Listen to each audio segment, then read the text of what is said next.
Greetings and salutations, everybody, and welcome to the Glitched Out Gaming Podcast, your weekly podcast with two guys who pretty much don't know what they're talking about.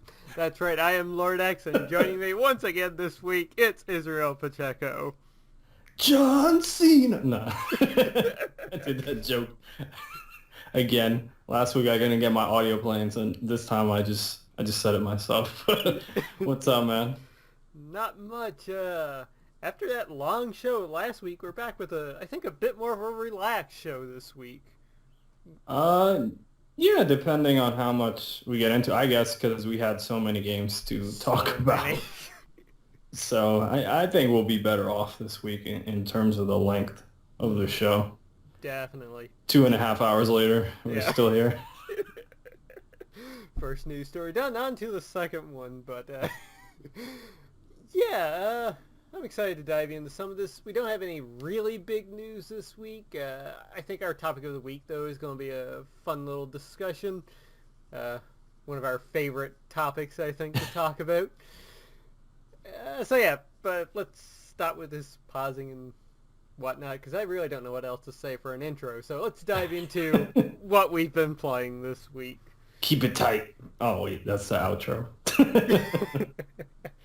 So, Izzy, have you been playing anything since we last recorded? Speaking about keeping it tight, segue.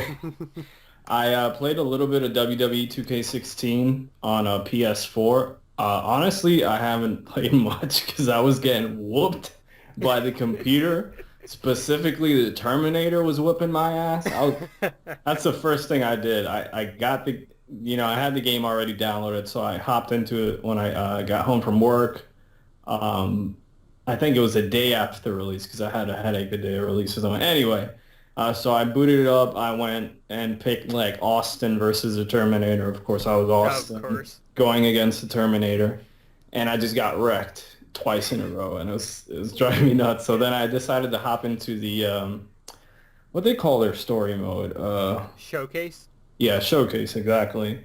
And I did about 1 or 2 matches of that. I did the very first match who was it? It was Austin. Well, the whole thing is based around Austin. I did one of the first matches. I can't believe I can't remember who it was. Oh yeah, Jake the Snake. Like it starts off with King of the Ring 96. Nice. So and they do that whole sequence, and they give you like a backstory before that of all the stuff that Austin did in WCW as Stunning Steve, and in WCCW where he got a start in Dallas.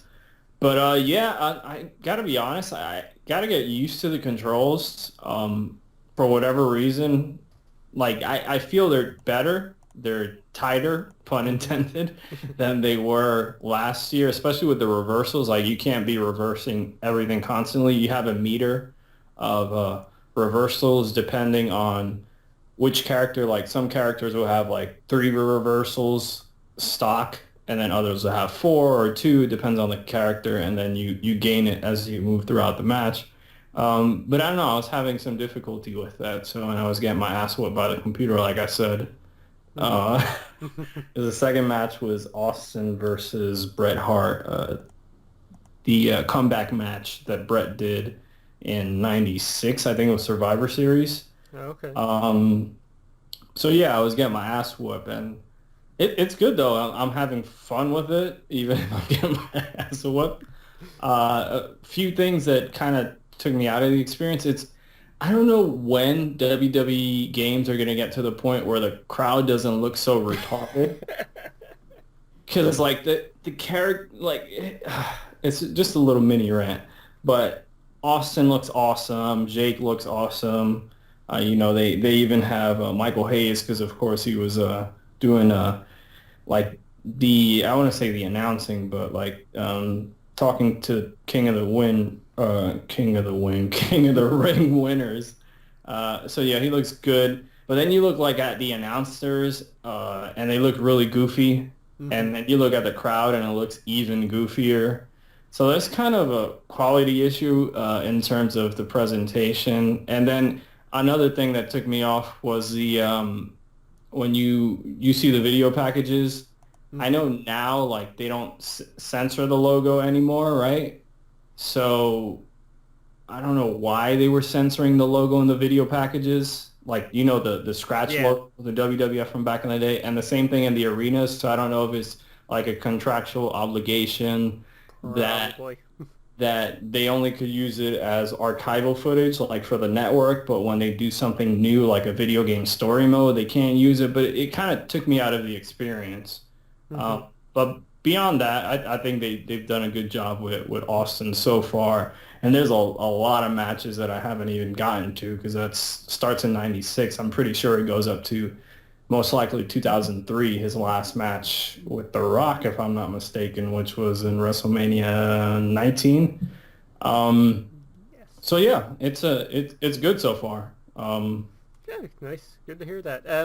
I gotta ask you, did you see The Enforcer?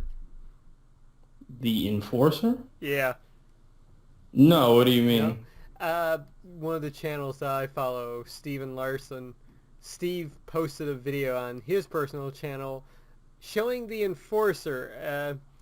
They couldn't get Mike Tyson for the game, so they had to create create a wrestler for the outside to be the enforcer for that match. Really? Yeah. So does it look like Mike? Oh God, no. See, it's like they want to do a good job, but there's just these things of the presentation that just take me out of it, and I haven't even gotten that far. I know that's going to take me off, but which is strange because I know when they did the Attitude Era story mode in WWE 13, they had the rights to Mike Tyson back then, so I don't know what happened, if there was some budgeting constraints this time around, but maybe, yeah. I really don't know, especially with 2K being behind them. I'm sure they could afford the Mike Tyson license. Yeah. It's just weird things that I don't know. That's really strange. The Enforcer. Really. I'm sure somebody made Mike though, because the people who are like in the online, like they're ridiculous in creating characters. Especially now with the whole face scanning thing. Jesus. Yeah, it's pretty nuts. But yeah, moving on to the next game that I've been playing, which is one that I last week I said I got rid of, which I actually didn't.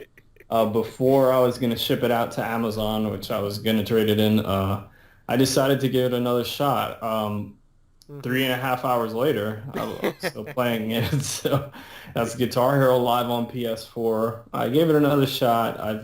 I'm like halfway through the live portion of the game, which is the story mode, and I've put a bunch of time into Guitar Hero TV. It's really clicking with me this time around. Nice. I'm really liking the guitar, the 6-button layout, which is different.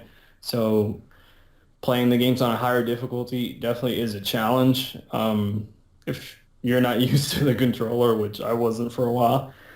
But now that I got the hang of it, I'm really enjoying it. And even if the music variety is kind of songs that I haven't heard, a lot of them, I'm enjoying them. There's a wide variety of genres. Like there's some pop songs, there's some country songs, there's some like even electronic songs that have guitar in them. So it's a wide range of songs, and I'm enjoying them. It's kind of becoming what the old games was, which was a music discovery, like a platform. Like I remember playing the old Guitar Heroes and listening to a song and be like, oh, that's a good song. I want to check out the artist or whatever. But same thing's happening here. But I think this game's going to live and die by the TV aspect of it and how long they support it and how often they post new videos / songs into the service. So, but I'm enjoying it now. At first glance, the track list might not have much that you might be interested in, but if you actually go through the story mode and play the songs, they actually end up being pretty good, pretty catchy tunes. So I'm liking it so far. Nice. So yeah, I'll kick it over to you because that's it for me. Right on. Well, I've got a few more titles on my list, but I've probably played the same amount as you, to be quite honest. Let's see, I played a bit more of Disgaea 5, did a couple more missions, created Big Boss into the game. Played a little bit more of Dying Light. Again, I don't see what Colin Moriarty sees in that game, but it's okay. Like, it's fun for what it is, and people saw the footage from on last week's episode. If you watched last week's episode, there was about 35 minutes, I think, of Dying Light footage that I recorded.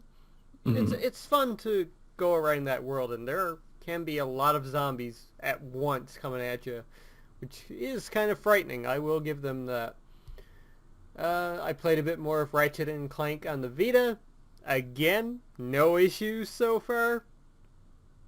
Good port. Yeah. Aside from that, I've played a bit more of Super Meat Boy. I finished up the main story on the PS4 version, and I've started playing through the Dark World sections, and holy shit, those are tough. Those... oh man, I never played those on the PC version. I don't think I ever did get around to them. But yeah, playing them now on PS4, it's like, ouch. Some of those are brutal, like pinpoint platforming that you have to do. And yeah, I hope everybody picked up that game before it's gone on PlayStation Plus, which by the time of this recording, the new games are up. So hope you grabbed Super Meat Boy while you could. And the last thing that I've been playing is something that I've been playing to record, and that's more XCOM Enemy Unknown.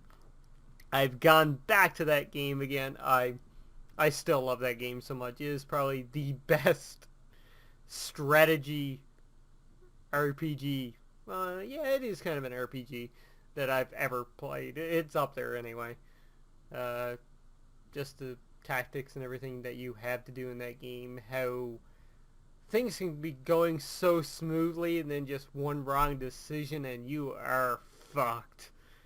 Plus, it's always fun to name people after your friends and probably watch them get murdered by your own decisions. So, yeah, go take a look at those videos that are up right now. More coming next week. Every Monday and Wednesday, I plan on releasing more XCOM Enemy Unknown videos, and you can always recruit yourself into my army because I'm probably going to need more soldiers. Just saying. Yeah, that pretty much wraps it up for what I've been playing for this week. Just another week to go until Fallout, or by the time this recording goes up, it's just about 4 days. Everybody's talking about Fallout, and I still do not care at all. Well, Izzy. Well, we'll be, but maybe by next recording I'll be talking about, but that's probably all going to be on my bin playing list for the next month or so. Yeah, that's true. I'll be one of the few playing Tomb Raider instead of Fallout. You have if I get to that, yourself. Oh, this guy. If I get to that, because I've had Halo 5 sitting on my hard drive for like almost a week now, and I haven't touched it, so... Man, I don't know. I'm just crying out to you. I finished the fight. I don't know. I'm going through like a lull right now in terms of gaming. I don't know. It's like stuff not really clicking with me or holding my attention for too long. Yeah. Luckily, Guitar Hero did, but I know you're in like Fallout mode, waiting for that to come out. Yeah, everything else now is just filler, like popping Tales of Zestiria for an hour or pop in Disgaea for an hour. I'm not really getting hooked onto anything. Mm-hmm. Today, before we started recording, I had planned on playing some more of The Witcher 3, which I still might after we're done here, but yeah, nothing's really grabbing me and hooking me right now. It's just that I know Fallout's coming, and I know that's gonna grab me. I hope that grabs me. But yeah, everything else is just filler right now. All right. Okay, so with that, we can move into our news section, which I just noticed I never put in the actual titles of each segment this week. The Big Boss Roundtable of News. And Izzy, you've got our first story. So this is good and bad. Yeah. This story. I think this could almost be your donkey of the week as well. Yeah, that's true. I didn't even think of what my donkey of the week was going to be this week, but I'll give it to something else. I'll give him a pass. But that is Warner Brothers Interactive. I believe that's the title. Warner Brothers, whatever their gaming division is, is offering refunds to Arkham Knight PC players. For those of you who don't know, we've been living under a rock. It still doesn't work. It's still broken, even if the game got pulled in June, right when it came out. Yeah. It's supposed to be working by now. Came out on PC, it's still not working. So until the end of 2015, if you're one of the people who purchased Arkham Knight, you get a full refund from WB, which I suggest you do, because if you had a terrible experience with it, you shouldn't have to deal with this nonsense. This is nuts to me that one of the biggest games of the year is still not working on PC. Mm-hmm. It's just baffling. Like, I don't know, like, fundamentally, what are the issues, in terms of, like, processing power or, like, RAM and all that stuff. Like, I heard, like, you needed, like, 12 gigs or something ridiculous. I was like, really? But yeah, it sucks. Play it on PS4, Xbox One. Those versions work fine. I played it on PS4. I had no technical issues. I'm looking at the Steam system requirements on Steam right now. Yeah. The minimum memory required is 6 gigabytes of RAM. Okay.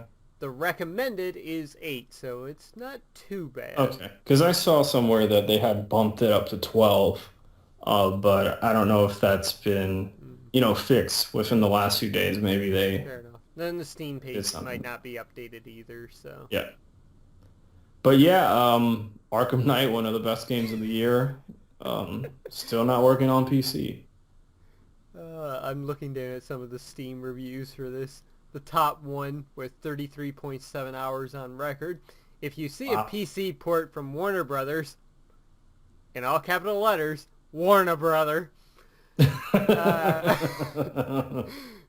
That's funny. Another one here with 69.6 hours on record. It's a not recommended. It seems like Mr. Freeze as one. Even AAA developers are making early access games now. My PowerPoint presentation gets frames faster than this game. I really don't know why you would put 30 to 60 hours into a game that doesn't work. That's shocking to me. That's just wasting your time by that point, to be honest. That's crazy that they put that much time in. Well, they were probably just waiting for the first cutscene to finish. It was chugging for so long. I don't see anything positive here on the first rounds. Do not buy this game. Maybe nobody will notice.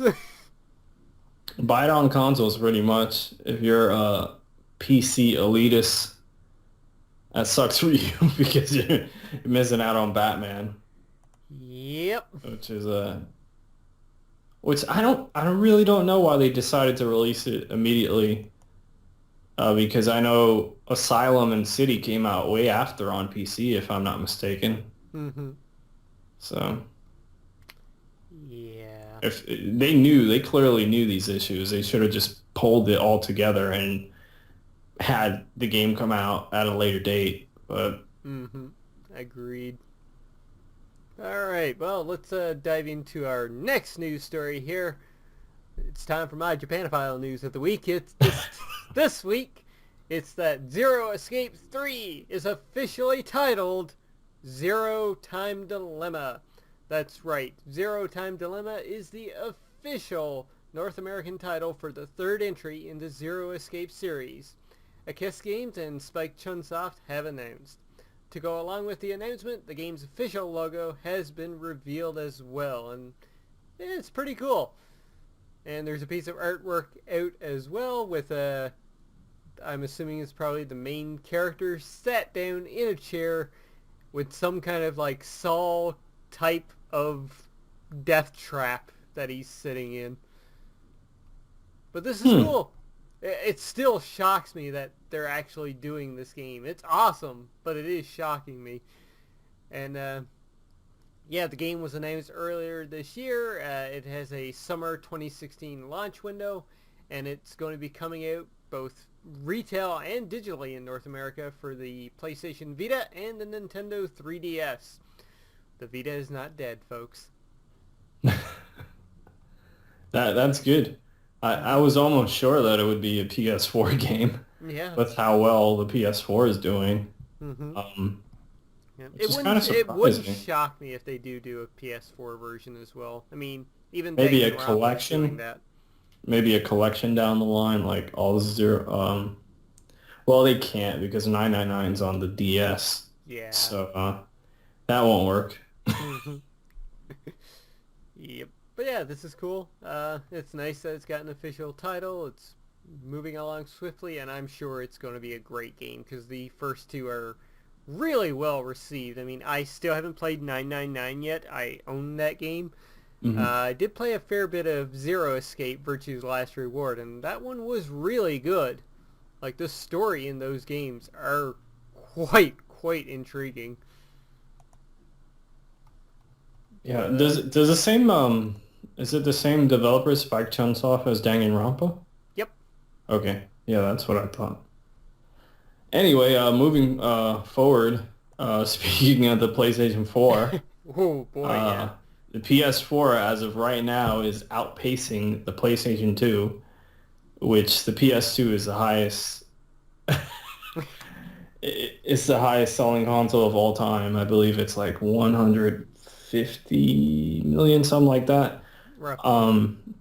Roughly, but it's closing in on 30 million, and within a week or two, it'll be only 2 years out on the market. That's crazy. That's nuts. It's really nuts. I think it's like 29.3 million, so close to 30 million. That's nuts. That really is. I'm really surprised at how well the PlayStation 4 is selling, and that's I guess people are just wanting something new after having the 360 and PS3 generation go on for so long. Mm-hmm. I'm looking at a website right now called Statistica.com for sales of all time for game consoles. PlayStation 2 has 157.68 million. Jeez. With the DS well right behind it with 154.88 million. Then after that you have the Game Boy, the original PlayStation, the Nintendo Wii, the PlayStation 3 with 85 million, the 360 with 84 million. That was a really close race there between those two. The Game Boy, the PSP had 80 million sold. Poor Vita. The NES, the 3DS, the SNES, the Nintendo 64, the Genesis, the Atari, the original Xbox, the PlayStation 4. This list seems a little bit dated because they have the PS4 at 25 million right there. Yeah. So that's probably a few months old. Yeah. The Game Gear, then the Xbox One with 13 million, the PlayStation Vita with 12 million, and then the Wii U with 10 million. Poor Wii U. Poor Wii U. We'll be talking about them soon, so I'm not gonna go off yet. But great on Sony PlayStation. It's shocking to me, to be completely honest, and I think the biggest exclusive that they've had to date so far is that it's been like commercially and critically acclaimed have been like Bloodborne and Until Dawn, because Killzone was kind of good. Yeah. Knack was disappointing. The Order 1886 was disappointing. Even though I enjoyed it. And, yeah, that's pretty much it at this point, because the other things have been ports like Uncharted Trilogy, Last of Us Remastered, Journey re-release. Yep. It just shows you how it's well nuts. the messaging that they have done this time around. Yeah, because people are associating them with like the big third-party games similar to Xbox 360 last generation. It's crazy. It's just it's like a snowball going downhill. It just keeps rolling on and picking up people along the way, which is really impressive because Uncharted 4 is still not out. Horizon's still not out. Yep. Gran Turismo's still not out. Yeah. Next year is going to be nuts. It's I don't know. I don't know where this leaves and we forgot Xbox. to mention Drive Club as well. I mean, yes, that got off to a really rocky start, and a lot of people didn't like it, but it has sold really well for them. Yeah, it has done pretty well for them. Now everything's like working fine, and they did that expansion with the bikes, which actually looks pretty cool. Yeah. But yeah, it's been like Bloodborne and Until Dawn. They've been like both commercially and critically, good, and they haven't been like gangbusters. Like they've sold, maybe a million to a few million copies. Yeah. But yeah, I don't know. And we're both PlayStation fans, and I'm so confused because I didn't think they were going to do this good, to be honest. Yeah, we knew they were going to do good, but we thought they'd be a little bit more on par with the Xbox One, like closer race. I'm really interested to see Xbox One numbers, because if 13 to 15 million, like that's... PlayStation's got a lead on them. Yep. Anyway, I guess we can move on to the next story with more PlayStation news. Yep, it's a PlayStation variety this week, that's for sure. By the time this podcast goes out, the PlayStation Plus free games for November are out, and people, you should go and check them out, because for the month of November we have The Walking Dead Season 2, Magica 2, Mass Effect 2, Beyond Good and Evil... No, 2. Just the first one. Dragon Fin Soup, and Invisibles. So, yeah, Magica 2 is on PS4, Mass Effect 2 is PS3, Beyond Good and Evil is PS3. I'm assuming that's the HD remake, or HD up-res, I should say, not remake. Dragon Fin Soup is on the PlayStation 4, PlayStation Vita, and will be on PS3 when cross-buy is available. And Invisibles is on the PlayStation Vita.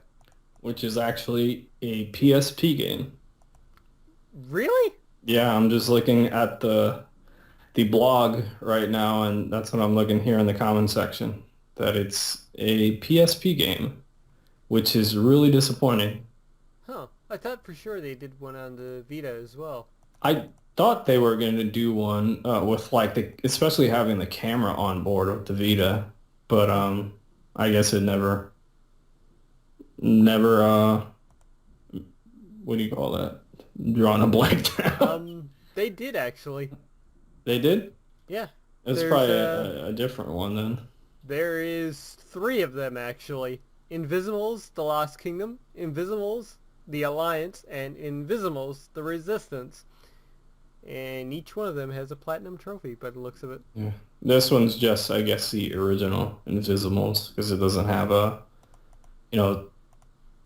title, like a subtitle to it. So, oh, that is a bit disappointing. Yeah, Walking Dead Season 2, I think that's good. Magica 2, I don't know much about it. Mass Effect 2, highly regarded game. A lot of people think it's the best in the series, Beyond Good and Evil, the HD version. Dragon Fin Soup, I've never heard of that, and I know of Invisibles, but that's not something that interests me. I know I'm looking at the comments here, and as usual, people are being shucks. Yeah, which I could see on one hand. On the other hand, like there's good stuff here, but I could see like maybe now they should start releasing like AAA stuff for PS4. Yeah. We really haven't gotten one since last November when we got Injustice. Yeah, which is strange. Like they have Killzone sitting there. Mm-hmm. Like that's already $20. Like Yep. they Little got Big Planet 3. Knack. Yeah, Little Big Planet 3 is $20. Knack is like $20. The Order's down to $20. Like so, these are all games that you could easily put on the service, and they're first party stuff. Maybe they just don't want to cut into their sales of the game. Possibly, yeah. But I want to see a more robust lineup moving forward. Like I think the last one that probably impressed me was July. I think that's when Rocket League was on Plus. Yep. Then August was September was Like it's kind of been this year, to be honest, ever since they went from PS3 to PS4, which is probably like a whole other discussion that we could have. But I'd like to see them do more than the smaller titles. Like I'm not one of those people that's like, oh, F indie games. Like I don't like indie games. Like there's some great indie games, Shovel Knight, Hotline Miami, to name a few. Right? Rocket League was fantastic. Yeah. So, yeah. I don't know. What do you think about the lineup? I like this lineup. I mean, I already own The Walking Dead Season 2 on PS4. Just haven't gotten around to it, but Magicka 2 I'm really looking forward to playing. I've been wanting to pick that one up for a while now. I've been waiting for a sale, so this is even better for me. I played the first game in that series, and it's really good. It's kind of... What is it, an action RPG, or...? Yeah, it's kind of like Diablo in a way. You know, that top view looking down. Okay, the isometric. Yeah.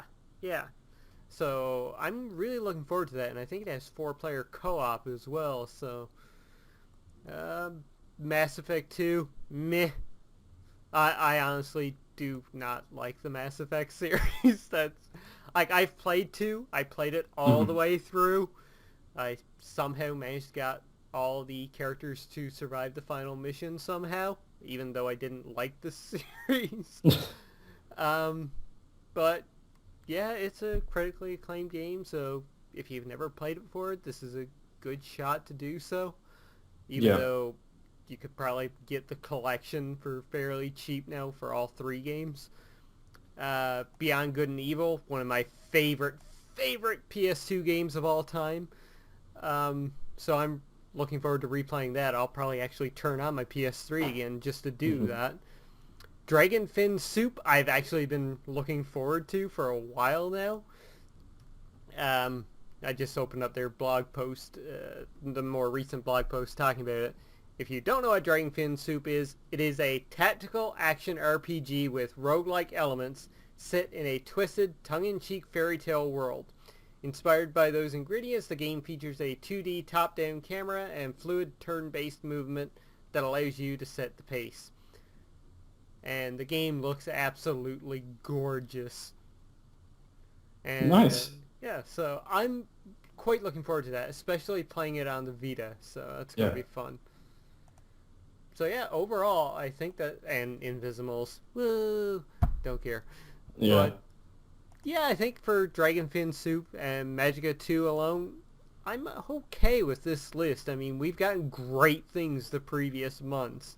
Like, last month was a damn good month, in my opinion, with Super Meat Boy and the other things that came out that I can't remember right now. Yeah, that was like the standout of them. I think Kung Fu Rabbit was another one, Chariot. So, yeah, it's an okay month. I really hope December gives us something really good. Like you said, I would like to see... Even though I own the games, I'd like to see Knack or Killzone appear there. Maybe Little Big Planet 3, I think, which would be really smart for them to put up on there at this point. Yeah, I think it's strange that they didn't put, like, Fallout 3 or maybe, like, the original Black Ops. Maybe last month, moving into this month with the release of Black Ops 3 and Fallout 4. Yeah. I don't know. I think maybe they could time this a little better, but at the same time, people will be like, "Oh, those are old games." Like Yeah. they are very old games. Maybe they just want to. I don't know. It's hard. It's hard to really plan these things out and then get the licensing deals in place. Mm-hmm. Yep. And we haven't seen the voting return from the summer yet. Yeah, it seems like that that went out the window. Yep. Uh, but yeah, hopefully moving forward, like I'm not complaining too much because there's so much to play, to be Yeah, honest. exactly.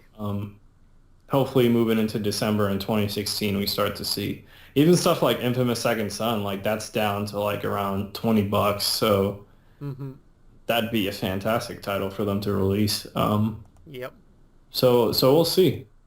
Indeed. So, with that, we are done with the news for this week, so it is time to move into the ECW James Presents the topic of the week. And this week, we're going to talk about our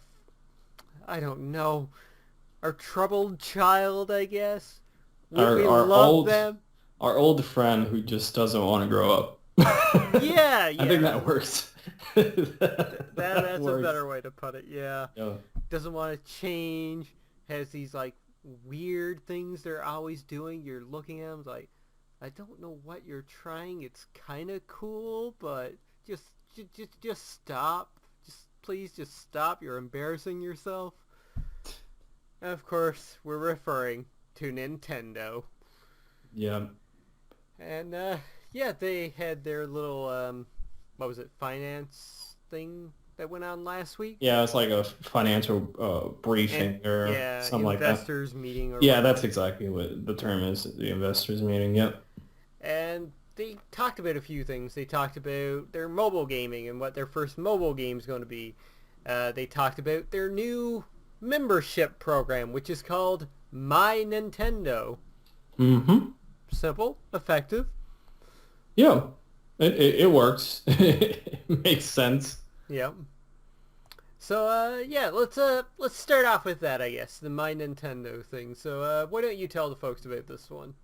So, as you were saying, replacing Club Nintendo is going to be My Nintendo, which is our new membership program, their rewards program. Now, when you buy games, purchase games, you'll get points that you could redeem to get some sort of digital content, or it's like skins for, I see here, I'm looking at the picture that they have of like for your 3DS or your Mii characters, or you could get like original merchandise like they used to do on Club Nintendo, or discount coupons for future purchases. I'm pretty sure it's going to be digital too. But yeah, and also it's going to run across your smartphone and Nintendo hardware, so you can manage your friend list that way. Mm-hmm. So yeah, it's pretty much just your typical rewards program. I think it's cool that they're offering digital content, because a lot of times physical stuff would run out on Club Nintendo and it'd be really hard to come by. Yep. The one thing I like about this, and as you said about getting points for stuff, it says here that users can track and earn redeemable points by purchasing and by playing games. I think that is incredibly smart. Like, that gives you a reason to, like, put hours upon hours into a game right there. Huh, I miss that little blurb. So yeah, I think that's do I have an ad playing in the background? No, they're just yelling downstairs. Okay. It sounded like Nintendo music. But yeah, I think that's really cool for them to do this. And it makes sense. This seems like a nice evolution from Club Nintendo. Yeah, it's cool that they're bringing something which, to be honest,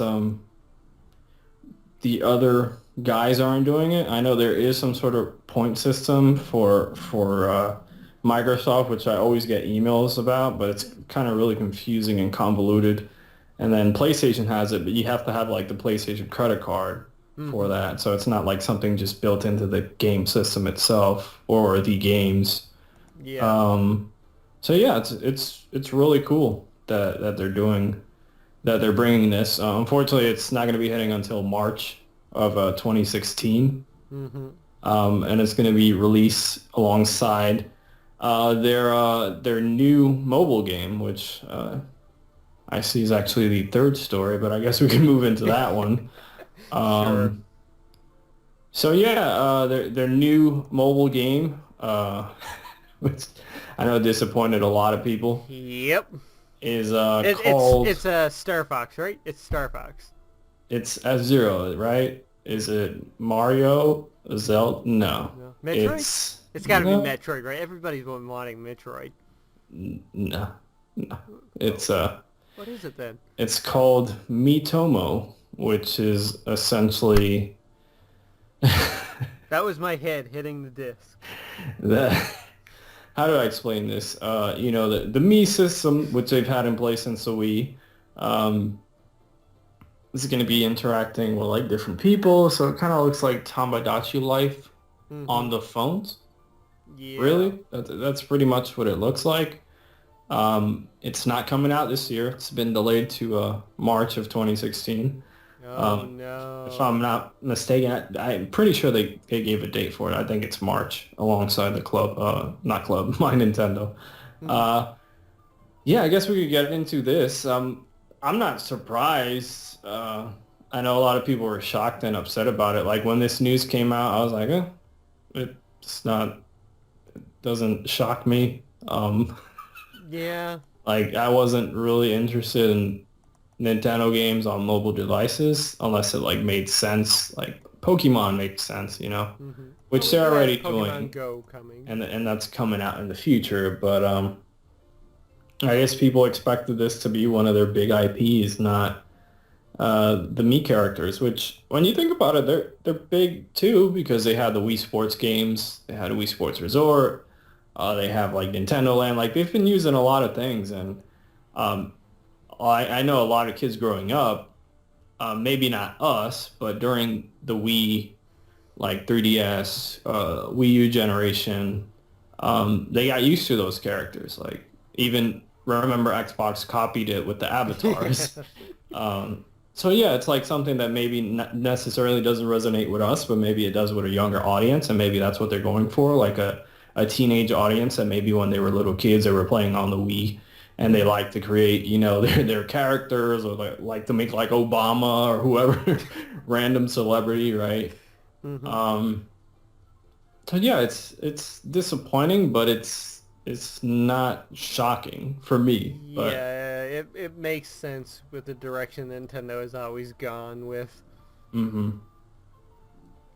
So I guess that's I guess your thoughts on it. Like it's not really Pretty much. really Yeah, it's shocking. not surprising. It's a bit disappointing.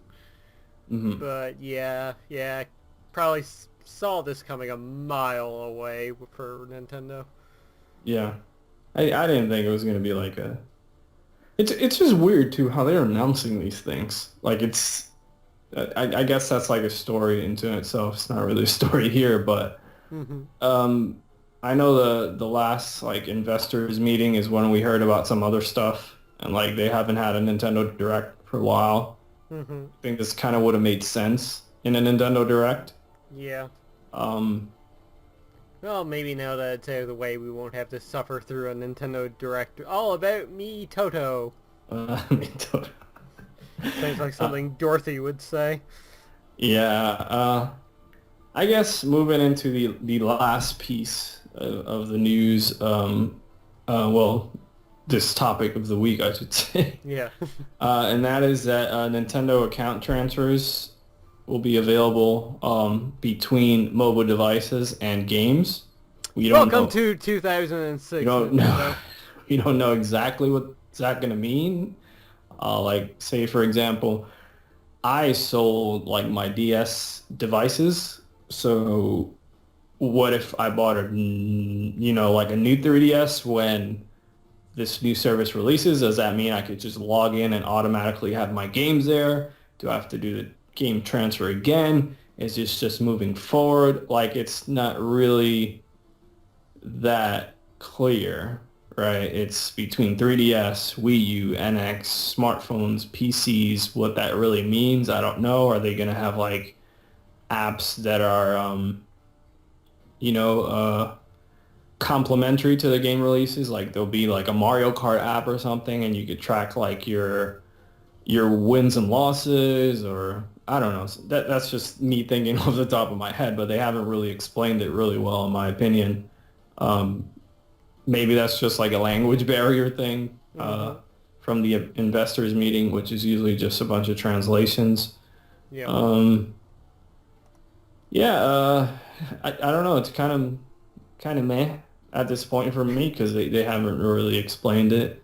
Nintendo's in a really weird situation right now. I think it's they are. especially with the releases that they've had so far. Like Usually usually, to say what releases. yeah, because it's been really strange. Like even on the 3DS, like Triforce Heroes, like that wasn't a true Zelda game. Fatal Frame didn't turn out so well. Devil's Third, that's gone missing, and I'm happy. Xenoblade Chronicles is right around the corner, but that's getting censored, which I don't think it's that huge of a deal because it's a very small piece of the content. It's just like the skimpy outfits, I guess, right? Yeah, that's it. So that's not too bad. And they replaced them with cooler outfits, so... yeah, that doesn't bother me too much. And then Mario, what is it, the tennis game? Yoshi's Woolly World, I gotta give props where props is due. That game has surprised me. Like, I thought it was gonna be okay, and actually ended up being pretty good. So, I don't know, it just seems like a very strange fall for them. Like, they're definitely in transition. I think that more interesting is like how this is all going to shape out once they announce whatever the NX is next year. Maybe this is kind of an indicator of when they're going to announce things. Maybe in March is when they're going to do, maybe not the next Nintendo Direct, but maybe one around that time period. Makes me going wonder over, too, right? Because they keep saying like March. So is this like a fiscal year thing? Because I know the March... Like in business, March ends the fiscal year, if I'm not mistaken. I think so, yeah. So, or this is like hinting at when the NX is going to be revealed, because they're not going into details on really much of this. Too specific. My bet is that we'll probably get a Nintendo Direct around March or April, where they'll reveal what they have for the NX and maybe show off the system, kind of like a few years ago when Sony revealed the PlayStation. Whoops. Okay. Batman. We're in an episode of Scooby-Doo now, apparently. What was I saying? I lost my complete train of thought there. I accidentally clicked on something on YouTube, my bad. What I was saying, where Sony did that little reveal for the PlayStation 4 there a few years back before E3. Yeah. I'm assuming we're going to get a Nintendo Direct, something like that, and we'll probably see Nintendo return to full at E3, being on stage to reveal the NX. They have to, don't they? Yeah, I want to see a new console, they've got to be there live. I'd say even not do a Nintendo Direct for like the other thing, like do like what Sony did, like how they held that event in February of 2013, like the reveal event. Yeah. Where everything came out, like the name and not the release. I think not a hard release date or the price point. They waited for E3, but kind of like the general stuff. Yeah. I'm confused as why we haven't gotten a Nintendo Direct. I know it's because Iwata, of course, unfortunately passed away.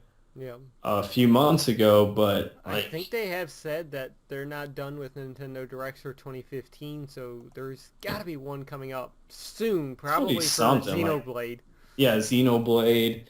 I'm sure Shovel Knight is coming to Smash Brothers, because I believe his amiibo comes out in December, so that'll make sense right before the holidays. Announce like a new character.